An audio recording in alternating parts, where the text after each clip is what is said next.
So I realize we've all been talking so much about the eclipse, which is coming up on Monday, but today that's been overshadowed, bad pun, by this terrible weather, this snowstorm that we're having right now, right? But let's not forget, Monday is going to be a very special occasion. I'm not sure. I think I read this won't happen again for at least another 20 years. Now, I'm not sure if it's a total solar eclipse in 20 years or just a partial one. But regardless, this discussion always comes up, and that is, can you look up and do it safely?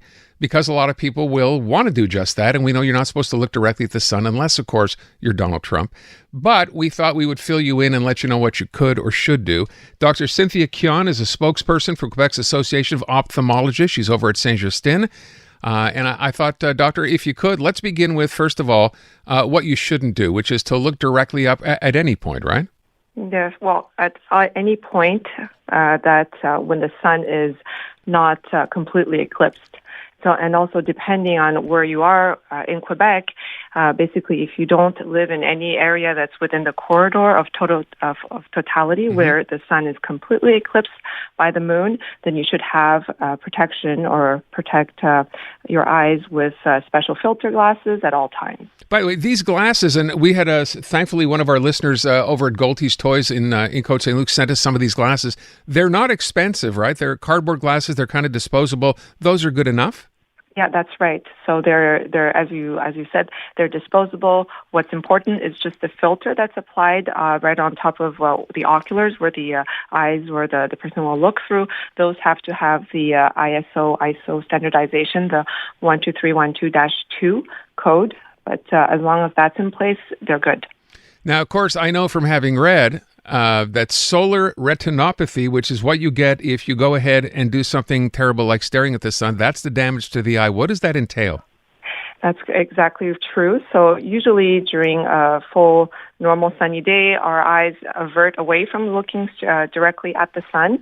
During times of eclipse, where the sunlight is partially eclipsed by the moon, our reflexes are diminished, so it's much easier for us to look towards the sun, but the rays that are still transmitting through are still strong enough to damage our eye. And in that case, what happens is that our eye acts like a camera. It condenses the rays from the sun, and then it focuses it back on the retina, which is right at the back of the eye, and that could burn the cells at the back of the eye of the retina.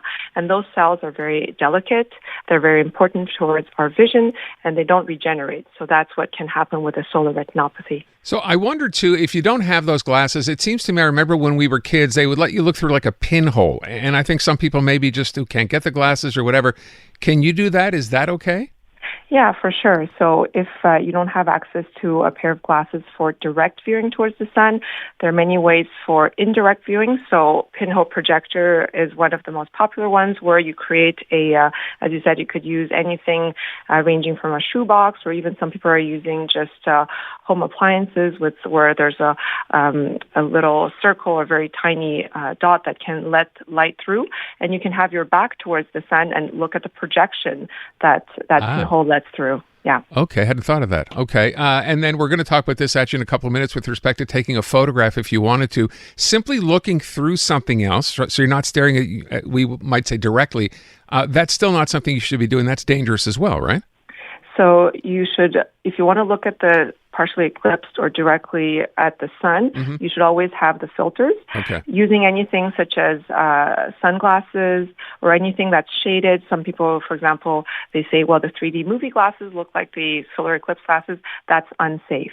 So you really need the special filter to look directly at the sun. Okay. Have you seen cases like this? I mean, I know someone mentioned this probably a few days ago, because here we are getting ready for an eclipse.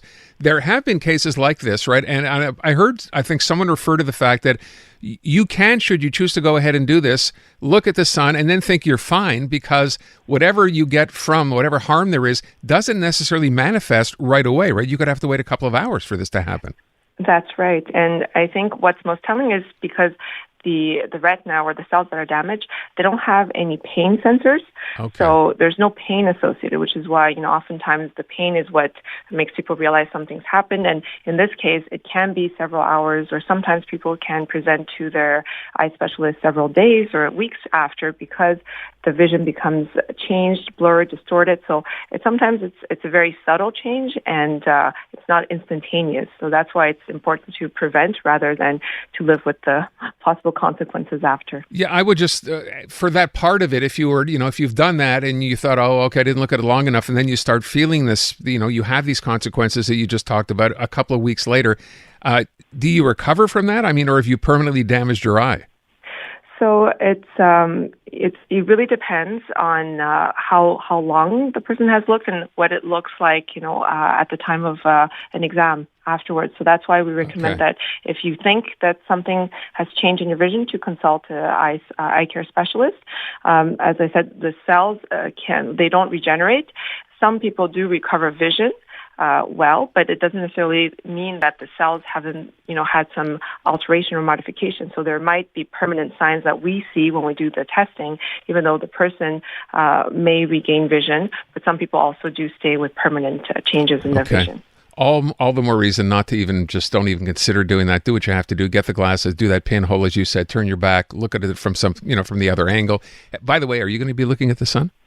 For sure. I definitely want to witness this very rare occasion. And as you were saying, the next total eclipse over Quebec is in 2079. So. Oh, God, I'll be like 300 years old by then. I better see this one then. All right. You're young. Dr. Qian, thank you so much for your time. We appreciate it.